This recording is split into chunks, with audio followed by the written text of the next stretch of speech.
நேற்று நினைக்கின்றேன் அஷ்ரப் அவர்களின் 20வது ஆண்டு நிகழ்வில் தான் அந்த இலங்கை தமிழ் கட்சியின் பதில் செயலாளர் சுமந்தன் அவர்கள் அங்கே உரையாற்றியிருந்தார். உண்மையில் ஹிஸ்புல்லாவை பொறுத்தமட்டில் தொடர்ச்சியாக பார்த்திருக்கலாம். நீங்கள் விடுதலை புலிகளை பற்றி தொடர்ச்சியாக கடந்த காலங்கள், அதாவது ஓட்டமாவடி இருக்கின்ற ஆலயம் தொடர்பாக காளி கோயிலை தான் முன்னின்று முடித்தேன் என்று கூட கூறியிருக்கின்றார்.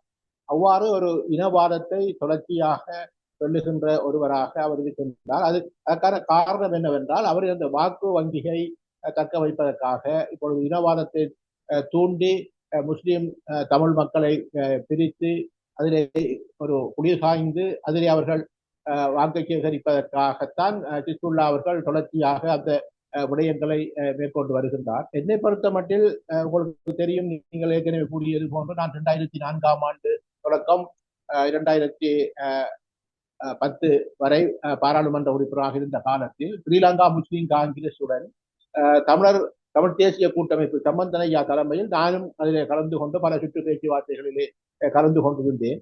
அந்த கால பகுதியில் தான் தமிழீழ விடுதலை புலிகள் இயக்கத்தின் தலைமை கூட ஸ்ரீலங்கா முஸ்லிம் காங்கிரஸை கிளிநொச்சியிலே அழைத்து பேசிய வரலாறும், இங்கே கிழக்கு மாகாணத்தில் இருக்கக்கூடிய அரசியல் பொறுப்பாளராக இருந்த கௌசல்யன், கரிகாலன் மற்றும் தலைமைகள் உட்பட முஸ்லிம் தலைமைகளை ஒன்றிணைத்து கிழக்கில் இருக்கக்கூடிய காணிகள் தொடர்பாக ஒரு இணக்கப்பாட்டுக்கு வந்த வரலாறும் இருந்தது.